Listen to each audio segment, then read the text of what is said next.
We're going to go ahead and get started with the formal program tonight.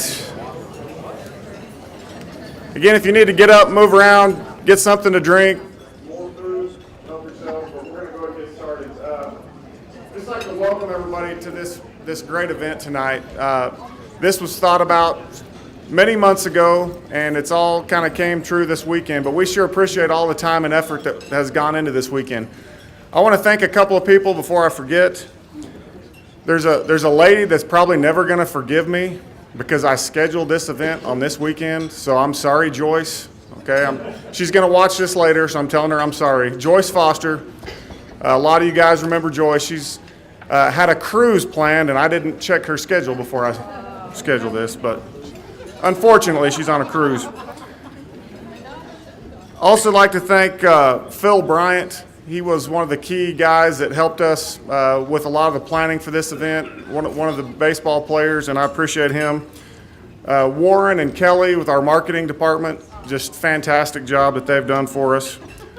Chris Dew, I'm always throwing things in his lap at the last minute, and he always comes through for me, and I appreciate him. And then President Perrin, who was one of the ringleaders to make sure that this thing happened, and I sure appreciate his leadership in this. You know, when you think of LCU baseball, or you hear LCU baseball, all that people think of is quality. And that started from day one. There's only been 6 head coaches in the history of LCU baseball, and I want to recognize those 6 guys at this time. First, Lester Perrin, who is not here tonight, but I'm sure he would be smiling if he was here and carrying on and having a good time. Larry Hayes, Darren Hayes, we've got Nathan Blackwood, the 2 that weren't able to make it here tonight, and I want to make sure that we recognize them, Jimmy Schenkel and Bobby Sherrard. Those 6 guys have carried the torch for this program all these years. And when you think about it, there's some records that I've sort of dug up, and Chris Dew helped me dig these up. LCU baseball has an overall winning percentage of 68% all time. And if you think about that, that's 1,902 wins and 912 losses. And that's amazing when you think about it. I'm gonna go out on a limb here. I'm gonna put a little pressure on Coach Blackwood. We're gonna win 2,000 baseball games before we lose 1,000. So you can do the math on that, but little pressure on him, but I think we can get that done. Obviously, the 2 national championships, the one we're here to celebrate tonight, it's hard to believe it's been 30 years. You know, when I heard the guys talking last night at the reception, I was out there today watching them attempt to play softball. There were certain things that always come out, and one of those things was it seems like everybody has one special memory, or that everyone I run into on the street wants to say, I was there. Okay, if everyone that said I was there, there's probably 50,000 people at that game. But, everyone wants to feel like they had a part in this because it's such a special event. And again, here we are 30 years later still talking about it. But I'm going to go ahead, since I've got the mic and you don't have a choice, tell you my memory from 1983. I was an 8th grade kid. I was living in Albuquerque. My dad, Bobby Heiss, used to come here every summer and work in counter. And he was a teacher, and he was a wonderful man and teacher, and he came and he brought us every year. Well, I don't remember if it was free time or I snuck out of class or what, but I ended up over at the baseball field. And obviously I couldn't get in because there was probably, this was the game where we had to beat Lewis and Clark the first time to get to the championship game. There was probably 4,000 people there. I don't know what the tally ever was, but there was a lot of people. I couldn't get in the gate. So I went out and climbed the left field fence, and I was hanging on the left field foul pole watching the game. And the cool part of that was in the bottom of the 8th, we're down 3-2, and Steve Coleman came up to bat, and he hits a rocket to left field, and as soon as I see the ball coming, I jumped down off the fence and started running backwards because I knew it was gone. The ball lands, bounces, there's a bunch of kids out there. Somehow I got it. I wasn't very athletic, but I got there. And I got the baseball. I had we ended up getting them out in the top of the ninth and won the game 4-3. I was not able to see the next night when we, had the championship and the dog pile.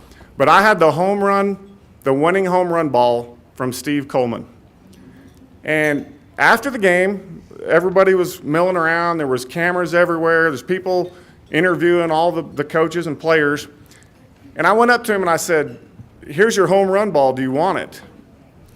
And, of course, his mind was going 100 miles an hour. He said, no, you can keep it. And I said, "Well, will you sign it for me?" So he wrote Steve Coleman, number 14, and gave it to me. So I was an 8th grade kid. I thought I was the coolest thing ever. Had the home run winning baseball. I had that baseball on my shelf for 8 years. And I was student teaching at Friendship, went to LCU, graduated. Won't tell you my GPA, but I graduated. And I got my duty was going to be at Friendship High School for student teaching. All the coaches were sitting around the coach's office one afternoon, and I started talking about that game. I said, I was at that game. He said, "Really?" I said, "Yeah." I said, "Whatever happened to that home run ball?" And he said, "I have no idea." He said, I don't remember what happened after that game. And I pulled that ball out and pitched it to him and gave it back to him. So that was one of the coolest memories that I have. I asked him yesterday. He says he still has the baseball. He couldn't remember who gave it to him, so I'm forgettable. I'm a forgettable person. Kind of hurt my feelings a little bit, but it's okay.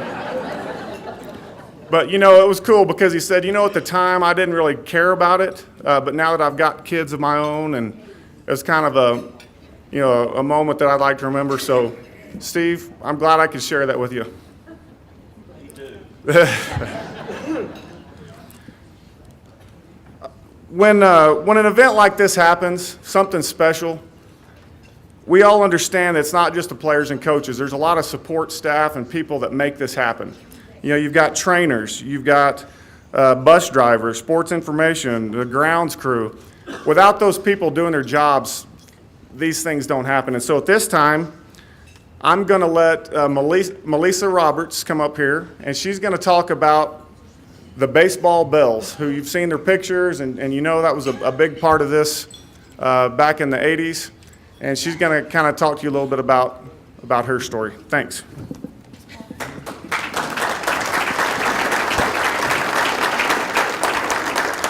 Just a big thank you to Paul, to Coach Hayes, and President Perrin for letting the Bells be a part of this such special night. There's some girls here tonight that I haven't seen in almost 30 years, and it's already been a great time. We didn't get much sleep last night, so if I fumble around a little bit, you'll know why. I'm really just a substitute today. There's some people that we need to talk about first that, you have in baseball, you have wins and losses. Well, in the Bells family, we've had a few losses that I want to celebrate tonight. It's wins for them, but losses for us. And I want to invite a few special people up here with me. If I could have President Perrin, Lou Young, and the Brown family join me up here, please.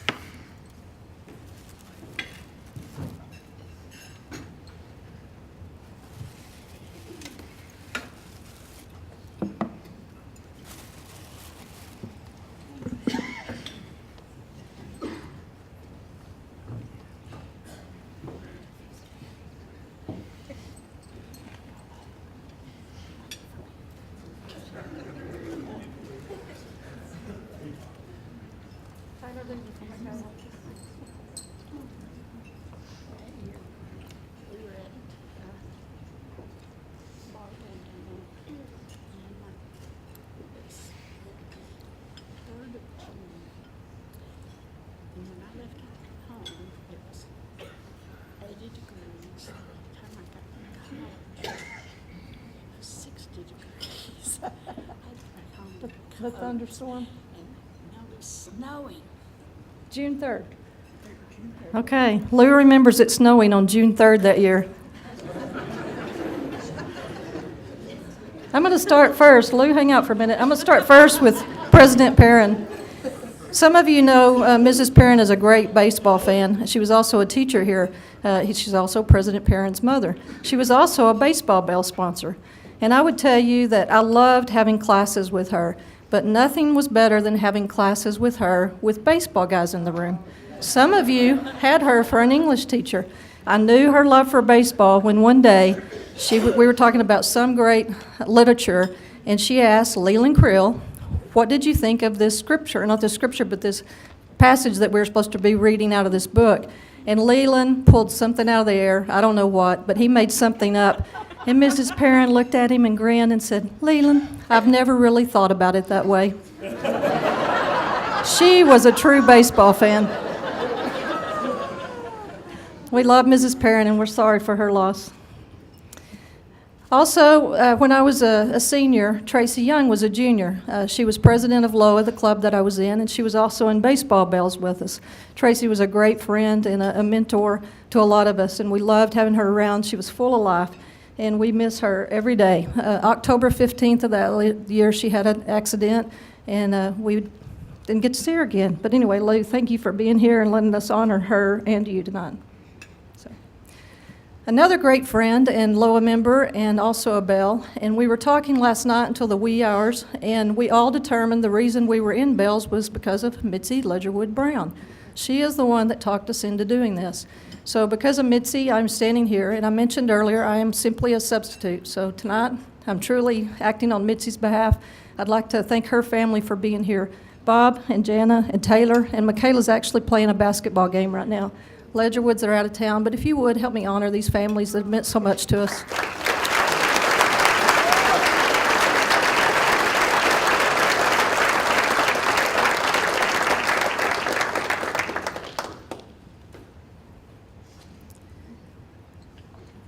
As I mentioned earlier, the Bell's job was just to bring spirit to the field, whether that was gum, seeds, picking up bats, cheering the boys on, whatever it took to encourage them onto a win. Hopefully we did it with style. I know we did it with some embarrassment at times. You helped us get through some of those.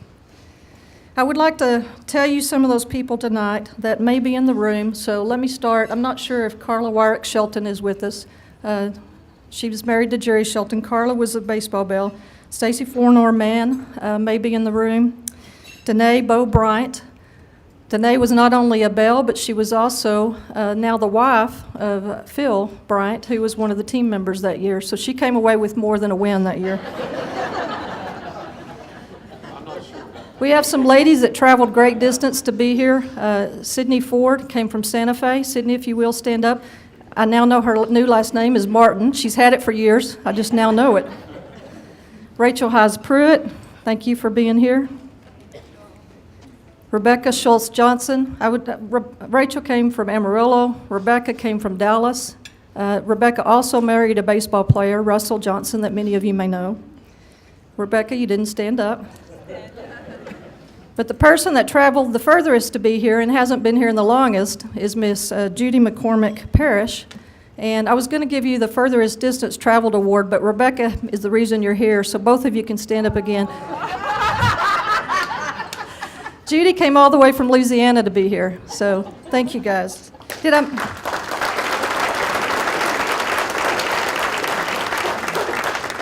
I miss anyone that was a baseball bell in the early 80s? If I did, please stand up. Before I sit down, I just want to say a couple of words to the team. Y'all gave us so much to cheer about for many years, but especially that year in 1983. And a few years ago, I had a chance to chair the United Way campaign here, and they asked me to help set the goal, and they said, what do you want the last 3 digits to be? And I said, just lickety-split. I said 222. I didn't say anything about it for a long time. We got in the middle of the campaign, and it got really tough. We were having a hard time reaching our goal. And all of a sudden, it just clicked to me that I need to tell them what the 222 stood for. And I don't know if you guys on the field knew it or not, but those of us who were on the periphery watching you and cheering for you, it seemed like we always kind of got behind. We were having to beat that team for the second time. We were playing into the wee hours of the night. I don't know about you, but I had Dr. Maddox's stat class, and I was struggling. Thank goodness he was a baseball fan, too. But it seemed like we were watching that scoreboard, and every time that scoreboard would say 2-2-2, we had a big surge, and we would come back and we would do something great. And those numbers always struck me as kind of lucky. Well, 2-2-2 in baseball is not always lucky, right? 2 strikes, 2 balls, and 2 outs. No men on base. But it seemed like every time we got to that point, you guys pulled something grand out of the hat, and we came back and won that year. Some great memories, one of our best summers ever. Thank you for making it fun for all of us.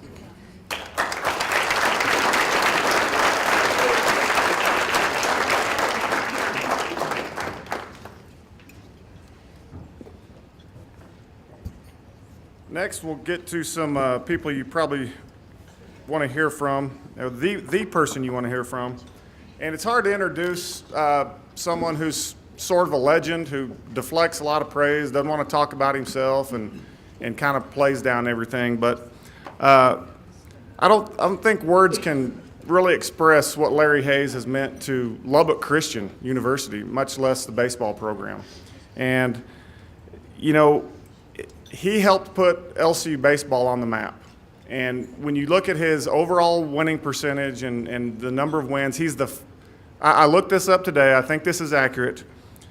He's got over 1,500 college baseball wins, okay, which is number 6 all time.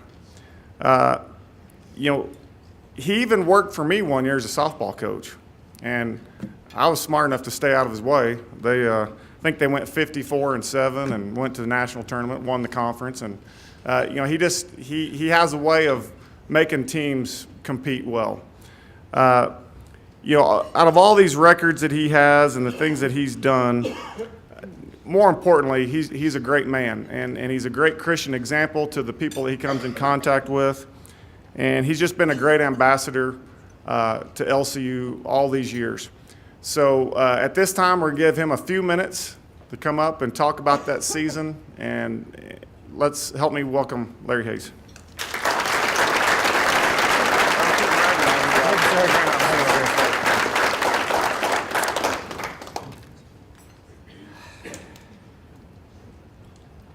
You know what's bad about this? I can't even remember half these guys. Now that I'm 70 years old, and now you pull this thing out, you know. Lubbock Christian University has won 2 national championships in baseball. Nell and I got to be a part of the first one, which makes us a part of all of them. The second one. Every player that's ever played here, every Bell that's ever been here, and the way we did things, every faculty member that's ever been here, every staff member that's been here, we've all been a part of it. And that's made it meaningful to me. I want to thank Jimmy Schenkel and Darren Hayes and Bobby Sherrard and Nathan Blackwood. And I want to thank their staff. You know, we've mentioned the head coaches. Everybody that knows me, it wasn't me. It's these assistants and all the people that's worked hard over the years, and everybody put together. I want to thank them for making our baseball program better. And that's what's happened. And so it's been a deal. I want to thank a couple of people before I get to what I'm up here to talk about, and that's our baseball team in '83. I want to thank John Copeland. John not only was an assistant, but he took care of the opposing coaches. And that's a pretty good job. We had some really egos through here. I want to thank Charlie Viney. Charlie took his assistant coach, and he took care of the field for me. I want to thank Jerry Harris. I want to thank Jerry Bob for letting her, but she pretty well took care of all the faculty that helped and staff. She was the person that made all that work, and I appreciate so much what she did. Appreciate Ron Dover. I want to thank him. He was the bag man. He left the ballpark every night, and he went and put the money in the dryer.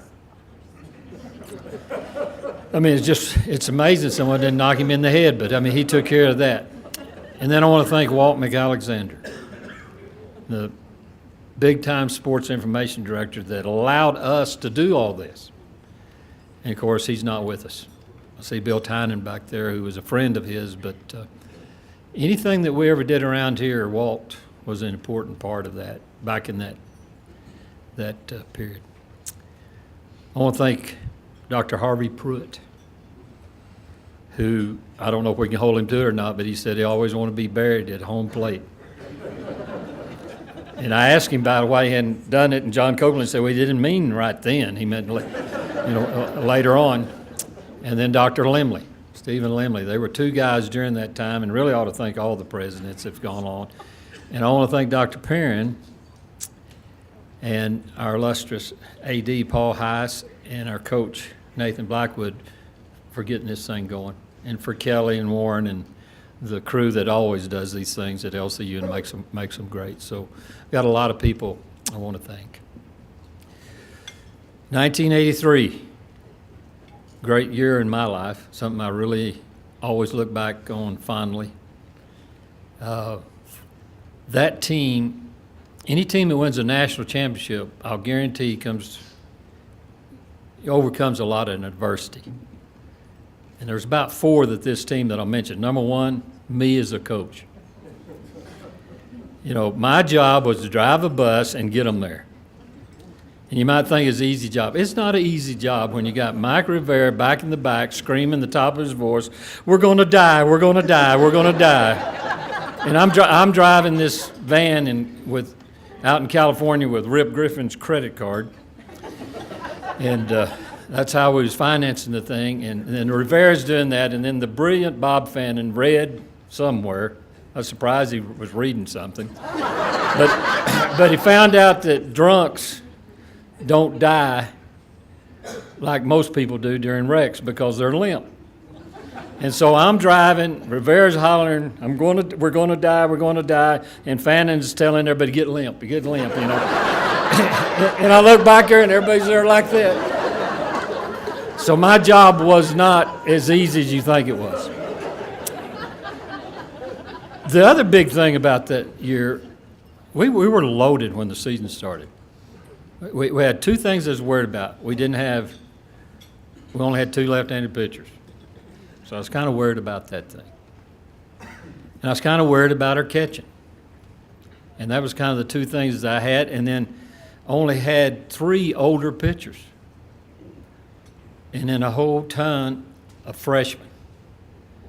And had Walden as a sophomore, and he acted like a freshman. So we're up there. That's a situation we're in off of it. And so, that was a concern. Well, right off the bat, we lose Willigman. And he's going to be one of our guys. The next year he's an All-American, and I was counting on him being big time for us.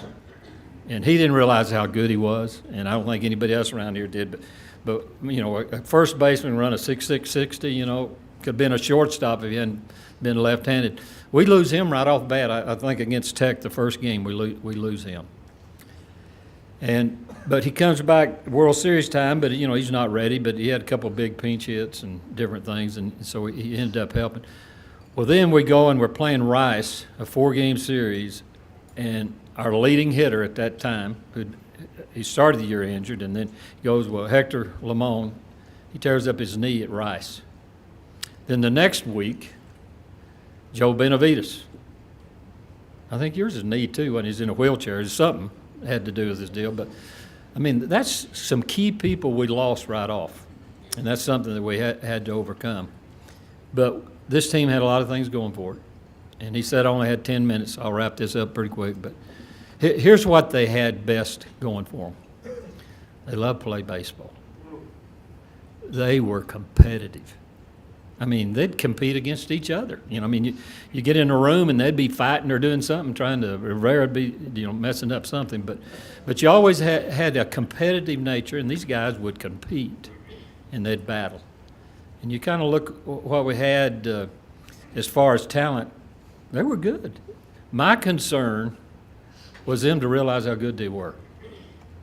And I think starting off they didn't realize that. Well, 83 ball games, Rip Griffin's credit card. We went a lot of places, play a lot of people. Velarde's talking now, and that's a lot of games, Coach. But these guys just needed to realize how good they were. And then I think the other key was we hosted the World Series 3 years in a row. First 2 years we didn't do very well. Well, we'd finish the season and we'd have a period in there. It's hard to find anybody to play. And so that year we was able to get Rice, who was waiting to play in the Southwest Conference tournament. We got 4 games with them. And I'm up here, I can't remember things. Charlton was one of the pitchers. He's a big leaguer. I don't remember the other big leaguer they had. We go down the road and play Pan American 7 games the next week. All right. I can't remember that. I can remember Hickey. You know, I saw him last night on TV. He's the Devil Rays pitching coach. And I remember that matchup between him and Henson. You guys remember that thing? They was out there. Al Ogletree was going for his 1,000th win. They had the cake made. They had Hickey on the mound. He's 14-0 or something like that. Well, Hen got him. Henson beat him, type deal. And then the next week we go and we face, help me, we faced, what's the guy that misremembered everything? Roger Clemens. Schiraldi. What's the left-hander that for the Swindell? Cook was in right field. That's 4 big league pitchers. You faced them, didn't you, Velarde? In the big leagues. You got all these big league pitchers on there, and when you face those guys getting ready for the tournament, I honestly felt like when we went into that tournament, they thought we could beat anybody. But we had a problem. Lewis and Clark had lost 5 games all year. And I talked to my West Coast buddies, and they said, you better get ready. So they're a real deal. They're the best team out here on the West Coast. And Ed Shelf's told me that several times. That's probably his best club. So we had all those things against us, but at the same time we had all those things going for us. And then I don't want to embarrass 2 guys, and I don't want to belittle anybody. I mean, we had a great club, great outfield. All 3 outfielders could play, and, you know, had Morris and you know, our 4th outfielder could really run, and we had all these infielders. We had middle infielders, Hicks and O'Connor and Velarde, and those guys that you could move around. And on the corners you had guys like Coleman and Fannin in that 4 and 5 hole, and you know, you got a big leaguer leading off in Velarde, and got Ledbetter and Feldman in front of them, and even though we didn't have Lamone and Willigman, we still had a pretty good bunch.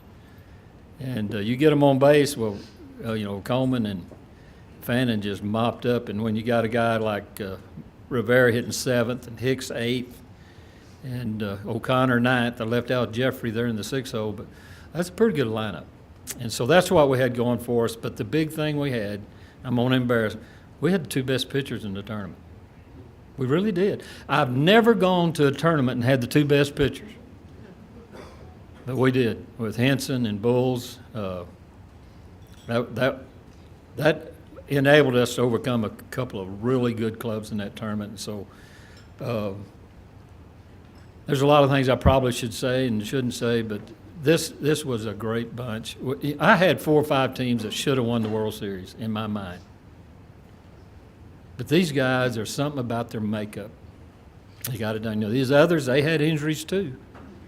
You know, 76, we were number 1 in the nation. We had the best pitcher in the nation. Well, he gets hurt. Well, it doesn't do you a whole lot of good, you know, the World Series when he's not even there. And so this thing, these guys overcame the losses and made us a big winner. And as a team, I'm really proud of them. I'm just proud of the way they just wanted to play.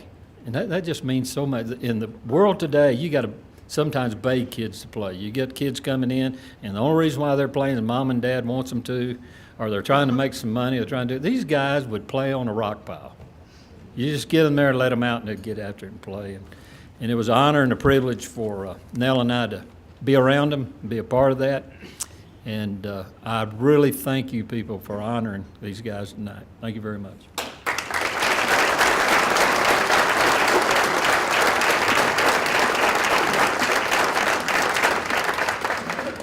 At this time, we'd like to take a few minutes and individually call these players and coaches up to the stage. We've got a small token gift for them, and we're also going to have them come up here and get a picture with Coach Hayes.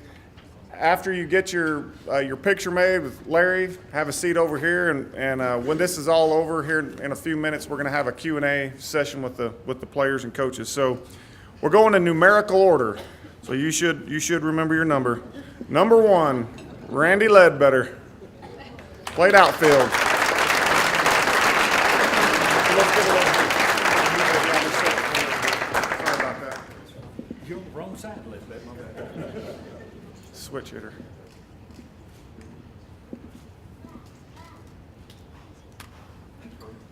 Is he supposed to sit over here? Yep, right over here. Sit down, Ledbetter. Yeah, you gonna say something about that? Am I hooked Yeah, up? is he live?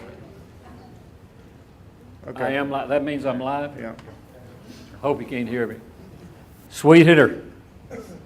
Came in and a left-handed hitter that was a little second baseman, and he's a horrible second baseman. And we moved him out to left field, and because he had a weak, he's a second baseman because he had a chicken arm. But boy, he could really hit. His hands was good enough, but there's something about it. He couldn't play second. Put him out in left field, and on this '83 team, he's great there. And then when we moved Coleman behind the plate the next year, he had a good arm then. Developed his arm and became a great third baseman for us. And probably the best pure hitter on the team. And I'm sure glad you played with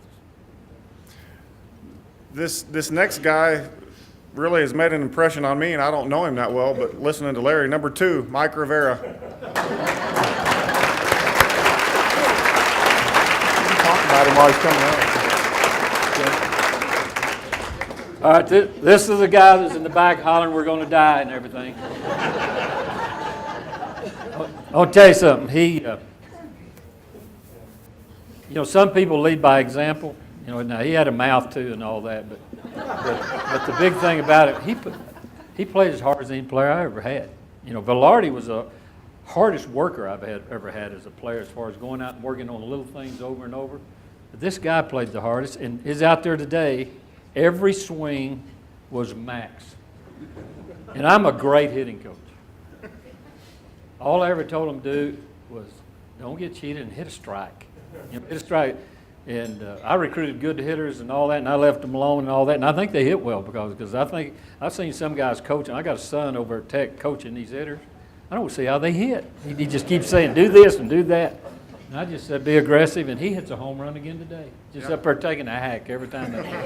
But great center fielder, couldn't throw out the trash. I mean, his arm, he had a chicken arm. I'll guarantee you, Velarde and O'Connor and Hicks, whenever he'd catch a fly ball, he'd throw it over their head every time. Lollipop, but you got a guy going from first to third, and he'd make a good throw, wouldn't he? He could play. He's a great game player. Love a guy. We're supposed to take a picture. Almost didn't take him. His coach said something bad about him. I wasn't going to take him, and Benavides playing the softball game against him. And Jesse found out what kind of guy he was, and he told me, hey, you better take that guy. I'm glad I did. Number 4, Brett Parker.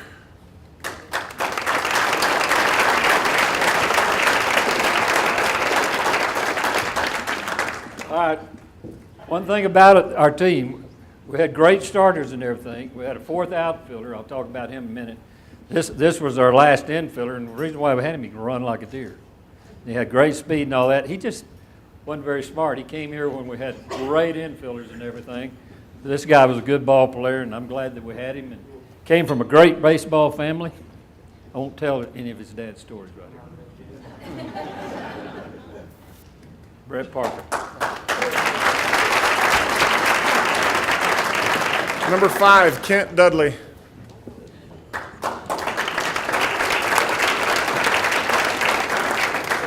All right. I told you I had those 3 older pitchers. And got his big brother one time was with the Hubbard, and we picked him up. Where did we pick you up? Hayes, Kansas, somewhere like that. Brought him in, and he did all right that summer. Well, then he came on. But the next best thing he did was we got a little brother. All right. I honestly, when we came in, we had those three older pitchers, and the two left-handers, Walden and his brother. But we had some young guns. We had Benavides and had Dudley and Bryant, and I honestly thought this guy was going to be the best one. I don't want to hurt the other one's feeling, but you know, he threw upper 80s, low 90s, and he had good movement, and just wasn't very smart. He got hurt. But he's done a good job. He's a coach. And, you know, a lot of these guys have made coaches and everything. But, boy, I'm glad we had him the 1 year. It just made me sick because it ended up just being Walden and Bryant because we lost Benavides and lost this guy. And so that we made it tough on us later on. But had a great freshman year. I don't remember his numbers, but he and Bryant did a lot of pitching.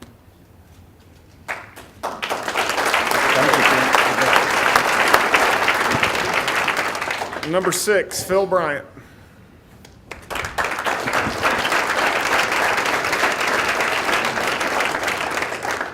Phil was another one of those young guns, and he's really a nice guy, and he's really always acts good, except when he pitches poorly. I've seen him down the left field line. Here's a guy that he looks reasonable and acts pretty good and everything. He's down there. He's got his glove. He's throwing it up against his fence. He's butting his head on the fence. He's doing all kinds of things, and I'm looking at that's Phil Bryant. But what a leader he's been for us. You know, he's a freshman that year, and then he goes on, and then he has a great career. Had a great career in pro baseball. If he hadn't been stubborn, he'd probably made it. And I've said stubborn twice, didn't I? That's probably. But he's the kind of guy that you want all your players to be like. He took care of everything. He's a good Christian guy, and I appreciate the life and the example that he's led. And him being a great pitcher, that's just a small part of who he is. And thank you for what you did for us.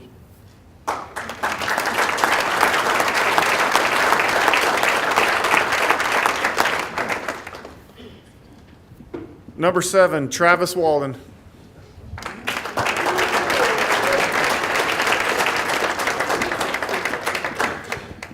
I can say a lot of things about Travis. I've already taken one shot. But he's got the one line, and I repeated it last night. I'll never forget this as long as I live. And this wasn't one of his better ones, but I just remember it. We pull up in this little old town, and there's a DQ over there, and there's a bunch of girls out there sitting on top of the pickup hoods and in the back of pickups, and they're sitting there, and they thought they were impressing this busload through the ball players.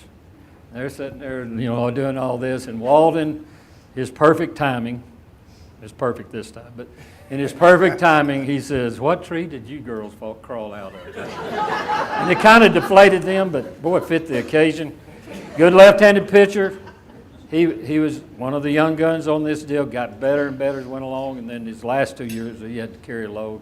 Had a good pro career, good coaching career, and I keep forgetting these coaches going. Travis Walden. Thanks, sir. Number 9, Rene Cordova. Don't believe he made it tonight. He's not here. Not here. Number 10, Gary Hicks.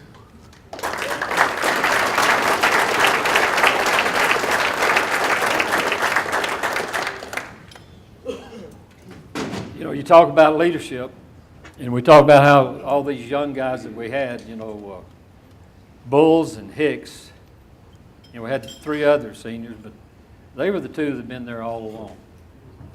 And I think with Hicks, if you see the career he's had as a coach, you can kind of understand what kind of leader he was on the team. And he, like I said, a middle infielder and all those different things. And Bob Fannin told a story one day he's out there and Bob's 6'4". You 5'4"? But anyway, Fannin's going out there and he's goofing off in practice. And Fannin acted like I was never there. I don't guess I ever was. I can't remember. But he said he was goofing off and doing some things, and Hicks come up and told him, "Hey, let's quit doing that." Well, Fannin, being as smart as he always was, he just kept doing what he was doing, and then he comes over and looks around Hicks and said, "That's enough." Bob understood that. He understood. But a great leader, good ball player, good middle infielder, been a great coach. Pray for his grandson. That's where we are right now. We're going through a bad deal there. But if his grandson's anything like granddad, he's going to be all right. Gary, thanks for being the player. He's got the record scoring 5 runs in 1 game in the World Series. And what I remember, and he denies it, I remember a couple of safety squeezes. I love those things during the World Series. One of those big ball games. Gary Hicks.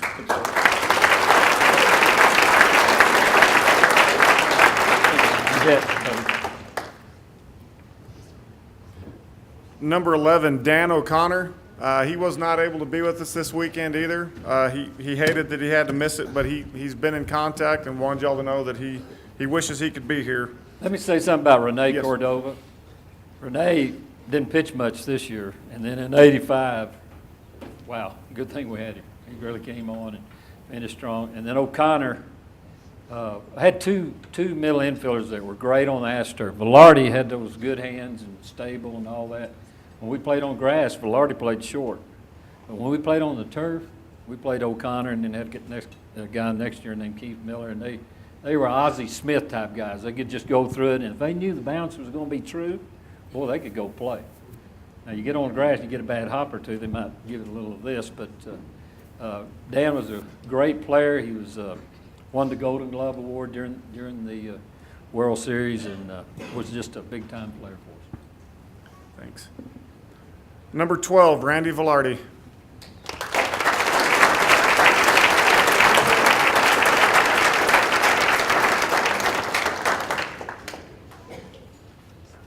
Randy's probably our most recognized player ever. You know, having how many, 16 years professional baseball? Something like that. And, you know, I told you he's the hardest worker I think I ever had. And I had other guys work hard, but he always worked hard on the right things. He came in, he grew up around the ballpark. His dad was well known as a groundskeeper and all that thing. So he had that. He hung around pro players all the time. He came around there, and I just tried to take notes what he was doing. You know, that's how you ought to do it, how Randy did it. And he worked hard on it all along. And not only was he a great player for us, and he got better as it went along every year, but you represented this university well as a professional player, and you've really done a lot of things good for this university, and I appreciate it. He's a good dad, coaches a kid. He's got a great kid, good-looking player, and he runs him down all the time, says he's lazy and all this, that, and the other. But one of our All-Americans, Randy Velarde.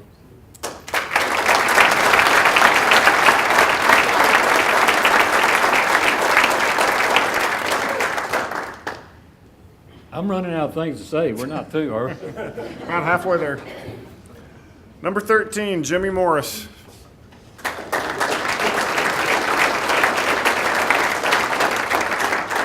Does Jimmy Morris look like a football player to you? He and Gary Hicks' little brother. What's Gary's little brother's name? Jerry. I ought to figure that out. Good football players and all that, and he came with us to play baseball. He's a 4th outfielder on this team and could really run. He had a good career for us, good guy, and had a lot of talent and just a good outfielder.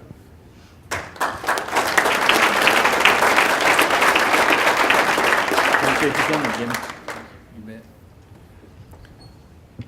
Number 14, Steve Coleman.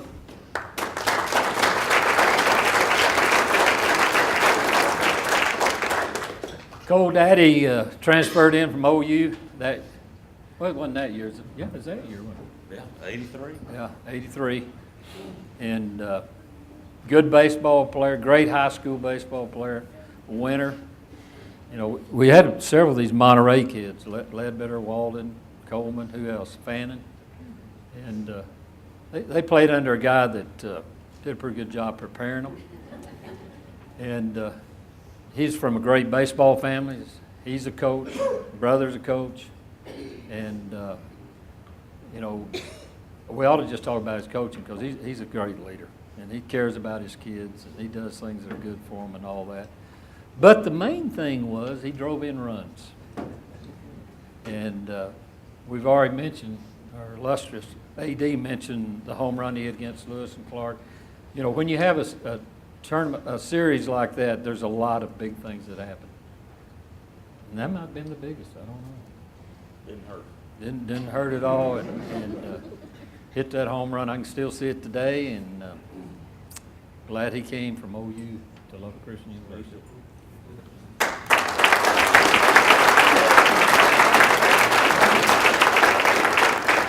Thanks, Steve. Another one who wasn't able to make it this weekend, number 16, Chet Feldman. Well, that's a shame too, because he hit 400 in the 82 series, hit over 400 in the 83 series, and then he Had an error over here. yeah. You know, one thing about this team, when you got guys that, you know, Coleman and Fannin and guys like that, Hector, swing away, man. But these other guys, they made you work. And Lewis and Clark, they out-hit us about 40 points, I think. But when you got Feldman with 15 base on balls, I forget how many, Coleman, I shouldn't say that, Coleman had a lot of walks. I mean, we worked a lot of walks, and our on base percentage was really good. And this Feldman guy, he's a great right fielder, great player. I wish he'd have been here. I ain't seen him since he left, so somebody needs to find him. No, Oh, that's the next one. Okay, good. All right, number 18, Rich Willigman.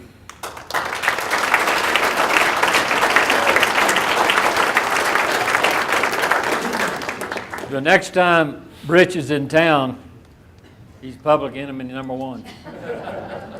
He's the softball coach at Oklahoma State University. And that might be the only thing you ever got out of me. I got you playing softball, didn't I? Yeah, I can take credit. Well, we didn't get much out of this guy in '83, except if you look in there, he figured in a couple of key at-bats on the deal. And you know, it was a big deal to get him back. You're still limping, wasn't you? Out of the cast a couple of weeks. Your voice, you think, is going to come back? You know, okay, good. But boy, did we get a lot out of him the next year. You know, he's an All-American player, great hitter.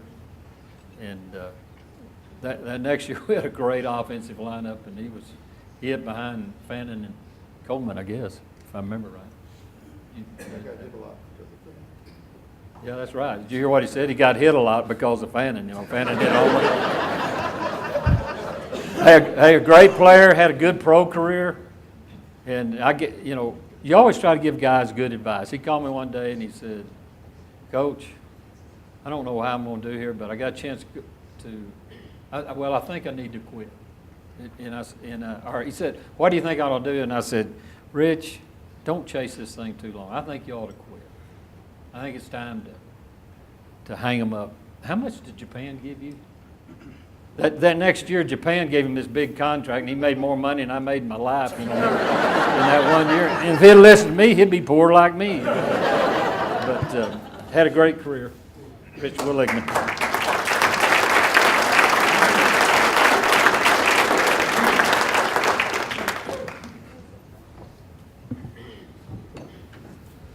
Number 19, Hector Lamone.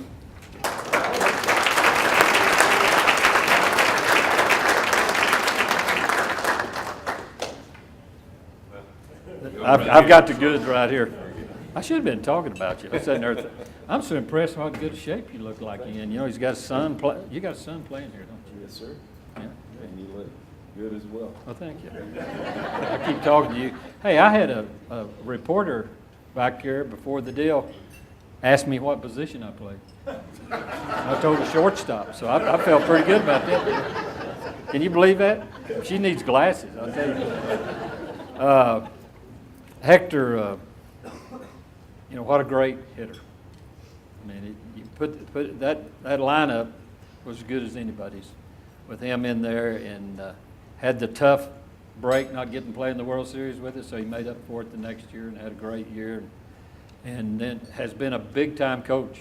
You look at the places he's been, and he was at Midland League. That's a great baseball job, and got, you know, his wife's was it dad? Father's sick. He quits the job and moves here with no job, just to be there.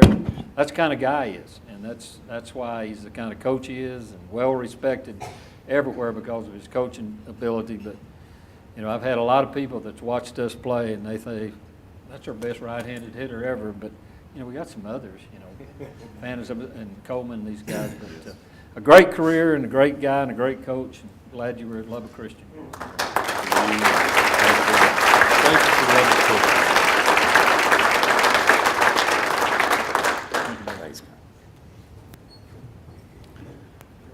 Number 20, Ed Jeffrey. Don't believe he was able to make this weekend either. Larry, you want to say something about him? Yeah, Ed made our last one, and when we went with Ed, he came in, and Ed was a rather quiet guy, and nobody expected anything out of him. We had this great catching prospect, Bob Fannin.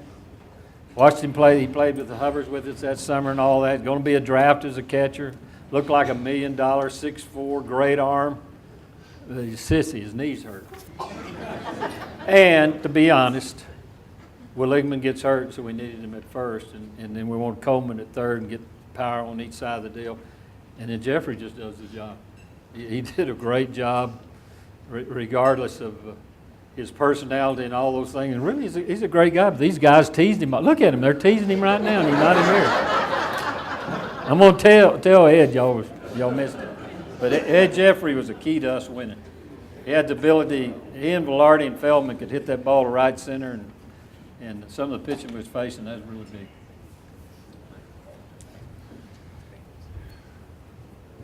I'm going to say something about this next guy, and he'll get embarrassed. But number 21, don't come up yet, Bob Fannin. There's only one person that's been on the field both times we've had a dog pile, and Bob Fannin has been in that dog pile both times. I think he was sort of on the outskirts in '09. He didn't want to get in there in the middle of it. But I just think it says a lot about Bob, you know, the history he's had here, and just the time and effort and energy that he's put into this baseball program.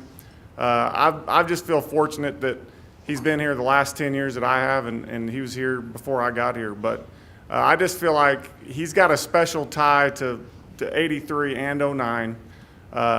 He just goes about his job and has fun, and I just consider him a good friend. So 21, Bob Fannin.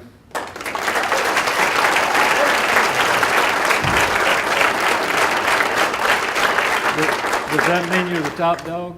Been in the dog pile and all that? Hey, I've had 5 players. I've had a lot of home run hitters. Guys that you'd say have home run power, but I only had 5 that had light pole power. I mean, when he hit home runs, he didn't hit it over the fence. He hit it over the sinking light pole and all that, and hit 28 home runs 2 years in a row. Right? Yeah. That's a lot of home runs, people. And so, you know, Coleman benefited from that, you know, in a lot of ways. Willigman didn't. He got hit because he hit a home run and it hit Willigman, but he's done a great job coaching. And he's been an important part of Nathan's staff, and they've been a good team. They work together, and they do a lot of good things. And I'm just really proud of what he's done as a coach. But when I look him in the eye, as I do these other guys, we won a national championship together. Yeah, we have that deal, and that's a special deal that you have. And I get to see him a lot, and his eyes always tell the story. You look at him, and you know, we won a national championship again. When he hit off me in batting practice, and everybody could hit me besides him, his eyes would cross. I'd be up there throwing batting practice. He could not hit me at all. I'd go out there in batting practice, and he'd supposed to, you know, hit so many, and we'd finally say, forget it, Bob. Then he'd get in the game, hit it over the light pole over a good pitcher. I've never figured that out. And I'm tired of pointing it out. I shouldn't say it anymore. Bob Fannin.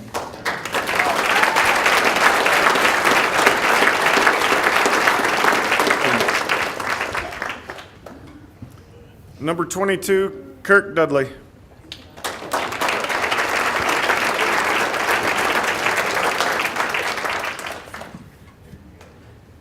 Well, Rip Griffin's credit card came through again. You had the Hubbers. That summer on the Hubbers, we picked up a couple guys. I'll talk about another one of them here in a little bit. But we picked up this left-hander. I don't think his arm was even sound when we picked him up. I don't know, but I think Shanko called him dead weight Dudley all summer because his arms hurt. We was going around feeding him and all this stuff. But you know what?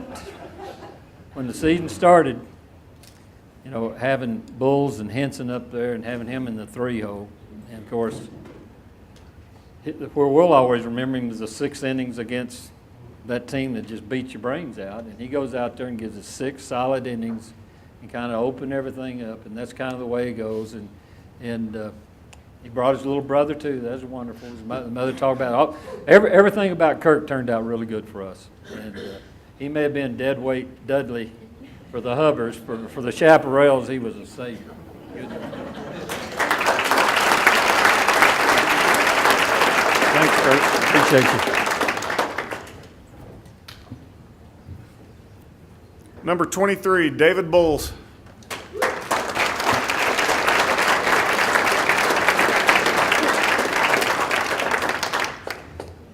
I've always been thrilled that David pitched for us. Today I watched that slow pitch softball game. Boy, I'm glad he pitched for us. And didn't play. How many times did you get hit? You got hit in the face? He tried to throw everybody out.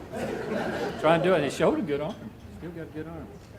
This guy came along from Levelland, and great pitcher over. He came over, and he's a good pitcher for us for 3 innings. And we'd start him, and for 3 innings, he'd be a good pitcher. Next year, he finally got to 4 innings. So he goes and plays in this summer deal, and I told him, I said, make him throw at least 7 innings every time out. He probably didn't. And see, he always thought he could go 7 innings, but I'd always pull him out, before he got to go. And he comes in this next year, and you never went to get the ball. And you go in the World Series, had a shutout. We had a 0.5 ERA going into that final game. They got the bases loaded, best hitting team in the country, except maybe us. He comes in and strikes out the side. And it's one of the biggest accomplishments I've ever seen in that type of situation. Then we turned it over to Walden and Brian or whoever it was. And then Dillman, well, talk about Dillman later. But you talk about a senior year, and I said this earlier. I've never been in a deal where I had the 2 best pitchers. I've never had that. But with David Bulls and with Henson, we had that. And nasty stuff. His slider was on this side, and the fastball went in. He'd tear up wood bats. It's a good thing we had aluminum bats. But had a great career for Lubbock Christian. The only guy I know that graduated with his baseball cap.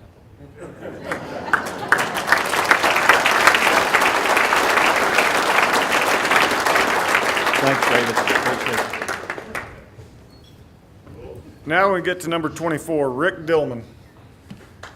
Is this Dillman? He's not here, but he was here during the World Series. We called on him 3 times. And, of course, he got the final strikeout against the MVP of the, most valuable player in the country, Odell. And Dillman, Coach Magle did a good job getting him ready. And he wasn't like Reeves. Reeves, one time, he was out there walking everybody. Magle was chewing on him, went out there and asked him why he's doing it. And Reeves says, I'm doing it on purpose. I'm walking people on purpose. Dillman didn't do that. He'd throw strikes. I'm sorry I got you in on this, Reeves. I just thought of that. But old Dillman came in, had 3 great appearances, and, of course, the strikeout that kept us up all night. And it's a shame he wasn't here. Well, really, he's got a daughter that's, I don't know, somebody told the story. He actually went somewhere for his daughter's in college, Parents' Day or something like that. Tarleton State, yeah, whatever. Rick Dillman, I always remember him.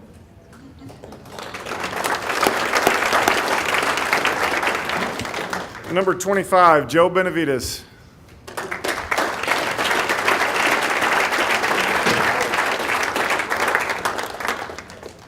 Joe was one of those young guns. He could throw it. He probably threw as hard as anybody. Was he Senior Smoke? Is that what we call him? Yeah, I think so. And he could throw it, and he's He's a big-time pitcher. Lost him, as we said, on the deal. He's been winning since. He's been fighting cancer, and he's done a great job. And he's got the Lord helping him, and he's got a great attitude. And there's something about battling in sports that teaches you to battle in life, and you're doing that now, aren't you, Joe? Yes, sir. Yes, sir. Joe Benavides.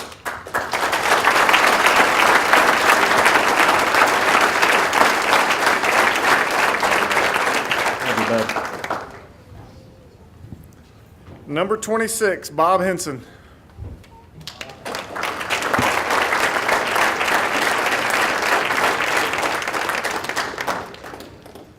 Well, Rip Griffin's credit card, this was another pickup right here. Bob came in, he's pitching for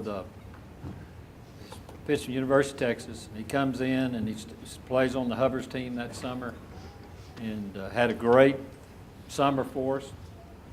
And I don't know what all happened, but we ended up with you. And putting you and Mr. Bulls together sure changed our appearance. And this guy right here, he's a high draft pick, highly recruited out of high school, goes to Texas. He's in the rotation. And about the third week? He's in the rotation. I'm telling this, I'll go ahead and do it.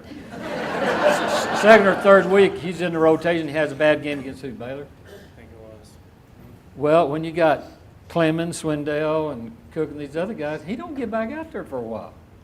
He got moved from a weekend guy to a midweek guy, and I think he was smart enough to realize he'd come here, he'd be a weekend guy for Lubbock Christian, and guess who he beat the next year? As well as some other people. And of course, the game against Hickey and being able to beat Texas, and all, he had all these great wins for us. And again, I just can't say Henson without saying Bulls. These two guys were the difference for us. And I need to quit saying that. They're going to get the big head, but it doesn't hurt now. Bob Henson.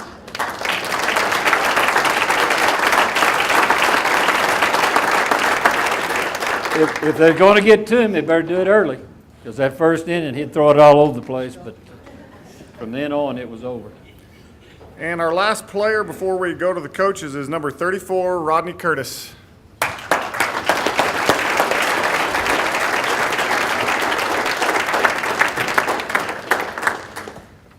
Rodney Curtis, how many players we had from Denver City? 2, something like that. He's an infielder in Denver City. Even a better guy than he is a baseball player. And he's over there now making money in Denver City. And I'm glad you were at Lubbock Christian.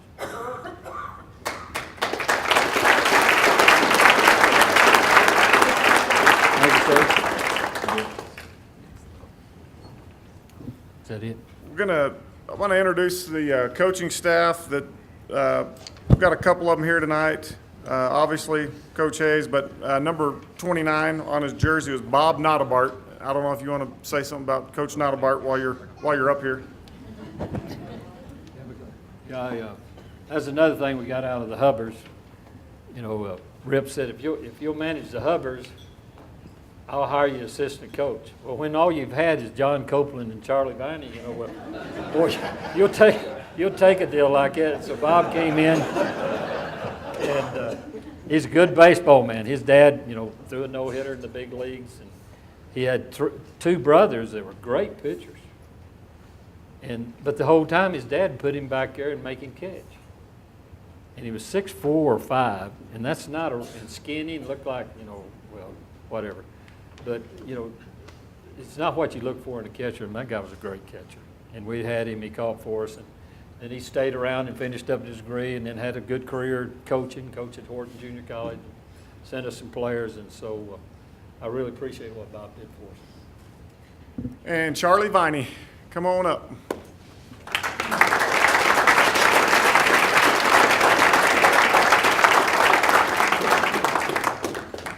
Charlie's not going to appreciate this but the guys know it and everything. But his claim to fame is he's called Dead Ball Viney. We're playing in a game, and he's always hustling around, picking up bats, picking up balls, keeping the field clean and everything. some outfielder makes a bad throw to third, and it ricochets over around the behind home plate, and the catcher's running to get it, but it's too late. Bonnie already picked it up. Hayes wouldn't let me out of the dugout. This guy right here has been a great friend. He used to catch me. You know, if you believe that, he was a great catcher, and we had a lot of fun playing together. And then he and Copeland always bailed me out. I appreciate it.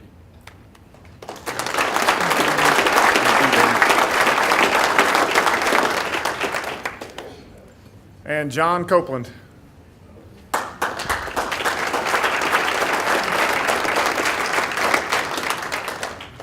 You won't believe this with the physique that you see here, but you know what his name used to be with the baseball players when he was assistant coach? He had two names.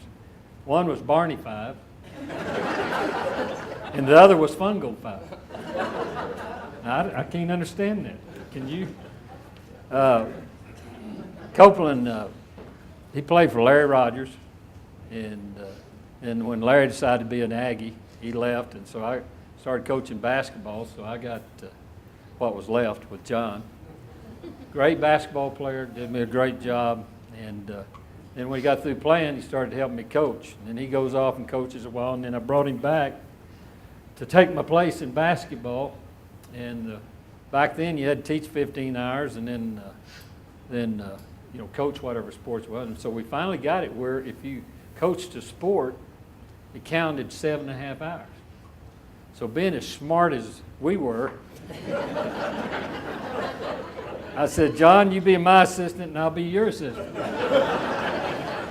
So that's how we finally got out of the classroom. Of course, all the students were thrilled to death to get me out of the classroom. And I'm the only teacher that had larger classes than Les Perrin. And Les Perrin was one of the most popular teachers on campus. But all the bad students knew Hayes was going to be gone during baseball season, so they signed up for my class. So that went. But anyway, that's how we kind of worked that deal going. And I had a real good point I was going to make. I can't remember what it was. Help me out on that. What would that be? But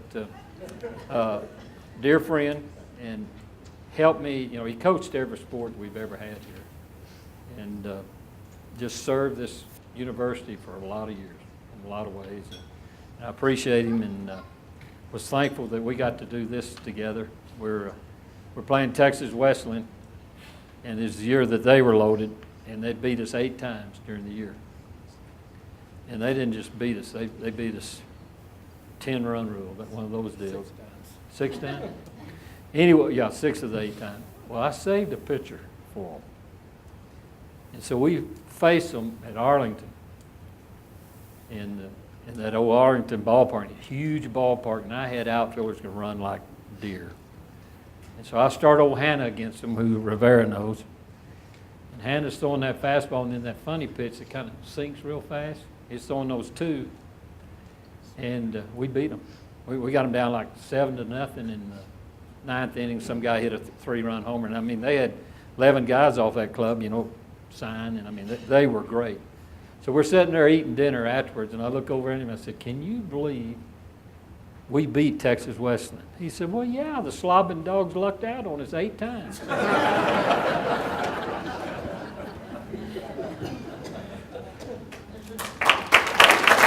you, sir.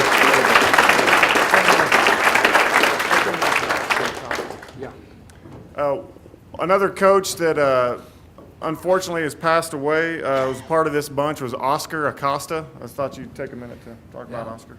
Oscar was a great baseball person. He grew up a little neck of the woods where I was. I was born in the big city of Lida, New Mexico, and he starred there as a pitcher. So that's the 2 things about it. Anyway, he came over and played here. Was a great pitcher here. Signed, was with the Phillies, did well in their organization, hurt his arm, and then decided to go into coaching. And Gasaway, the scout that signed him and loved him, helped get him back here. And he came in, and the rules then was you can only have like 20 in whatever it is. And so the way we got around the rules, and it was legal, we got it approved and everything, if he wore his shin guards, and you notice in the deal he's got his, well, maybe not that picture, but there's a picture where he's got his shin guards on and all that, so he was a bullpen catcher.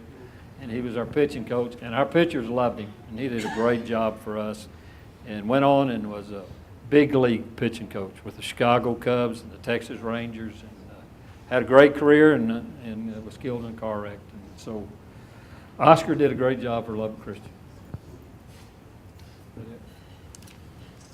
Yep. At this time, I'm going to call President Perrin up here, and he's going to induct this entire group into the LCU Hall of Honor at this time. Well, I want to add my welcome to Paul's and to Coach Hayes. So glad you're here. Isn't this fantastic? My job is to be really brief. Yes, yes, indeed, yes.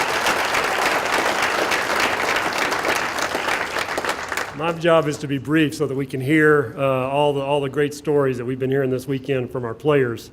I tell you, if you want to feel overshadowed, if you want to understand what it means to be a second fiddle, you should have been a men's basketball player at Lubbock Christian University in the early 1980s. That would really give you a good sense. You got to find, ways to feel good about yourself that have nothing to do with your identity as an athlete. We had the greatest season in the history of LCU men's basketball in 1983, and no one knows it. Check it out. I've been trying to convince Paul Heiss of this ever since I came back. Really, this whole thing is just a ruse because I've got to honor them first before I can honor my team. That's coming next. Now, I was so privileged as a student to, first off, to know these guys as peers in school, and then to get to watch them play. They're beating UT, we're beating Jarvis Christian. And it was an amazing, magical season to get to watch them play and to be there for every game of the World Series and see that come together. What a remarkable experience. We couldn't imagine that there could be any more appropriate group than this one in LCU's history to be the first team to be inducted into our Hall of Honor. We've got great individual athletes who have been added into our hall, but we've never added a team. And you can't start anywhere else other than the 1983 baseball team at LCU. And so it gives me great pride and a small amount of bitterness, but mostly pride, to officially induct into the LCU Hall of Honor the 1983 Lubbock Christian University National Champion baseball team. Congratulations.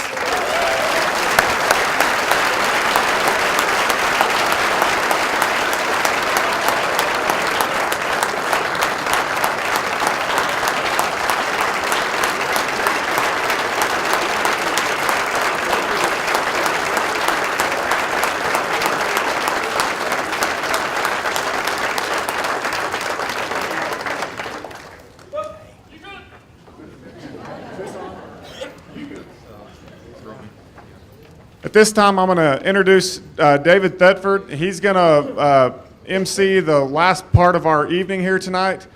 What we thought we would do is just take some questions from the crowd. If you have a question, want to raise your hand, we'll bring a mic around to you. He's got a few questions prepared, but there may be something you want to ask a specific player or coach, and we just thought we'd take a few minutes to do that before we conclude tonight. So let's welcome David Thetford. Thank you, Tim. Thank you, Tim. I remember you being a great basketball player. You were awesome. You really were. I heard that's how you got this job. We're proud of you and proud you're back here. What a special night, y'all, to have this great crowd and to honor this team, the national champions. I was at that ball game in 1983 and saw you guys win the national championship, and was so proud of you. And, a lot of people think, well, sure you won it. You had it right here in Lubbock. You had it at your field over here. There was 81 and 82, wasn't there, Coach? How'd we do in those? We didn't win those, did we? Didn't win a game. So it's not just because you had it at home you won it. This team had a special group that came together to go win a national championship against maybe one of the best NAIA teams of all time in Lewis and Clark. But now they're no longer the best of all time. This team right here, Lubbock Christian College back then, the all-time greatest NAIA team, because you beat Lewis and Clark. And we're proud of you. We're going to have fun tonight. Always good to get with baseball guys, and because they're a little quirky. You've already heard some of the stuff tonight, some of the nicknames we've already mentioned. I'm putting my glasses on it. Y'all got here a little late, and I don't know what you've talked about already. I was at a wedding, and my wife was waiting in the car, my new wife, but I had to do this. She's real patient.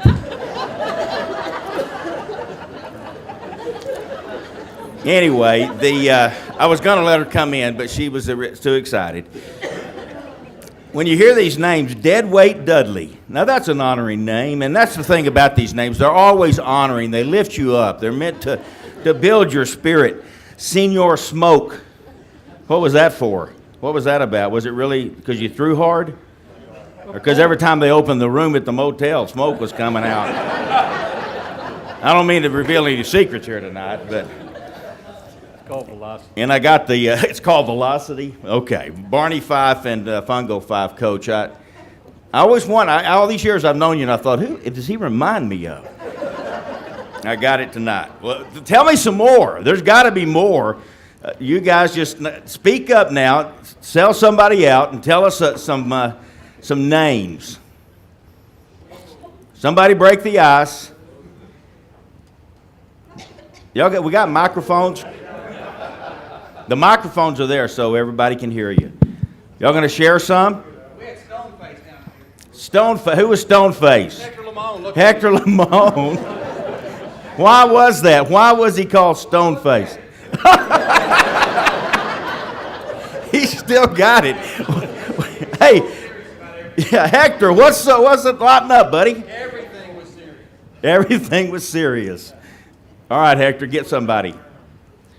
Well, I was serious about the game, and I was wound up tight every game. I wanted to win everything that I could, but with Mike Rivera around and Bob Fannin, Sheephead and people like that, yeah, you can't help but loosen up. So I loosened up about midway through the season. Now, you got to tell us, when you tell us these nicknames, where they came from. We got to know, if you can, tell us the background a little bit. Tell us about Sheephead. Bob and I, we've always had a pretty good relationship here, and Till now. I think Bob being follically challenged was a good thing. So I just came up with the name Sheephead just to make him feel good about himself.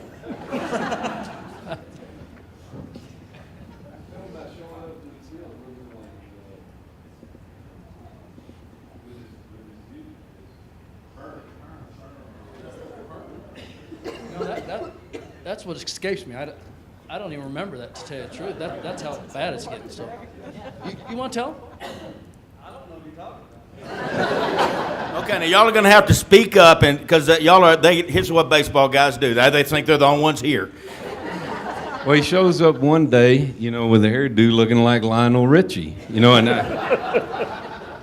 I'm like, Bob, what happened? What?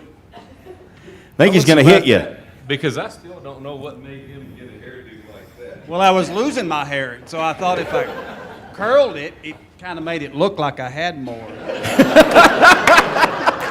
So that was the whole plan, but the thing is, it made it fall out faster. You had a plan. Yeah. All right, any more nicknames? How about pranksters that were on the... Baseball is renowned for pulling stuff on each other all the time, and I know we've got some stories. Well, there's one time I think we was in New Mexico or somewhere out on a trip we had.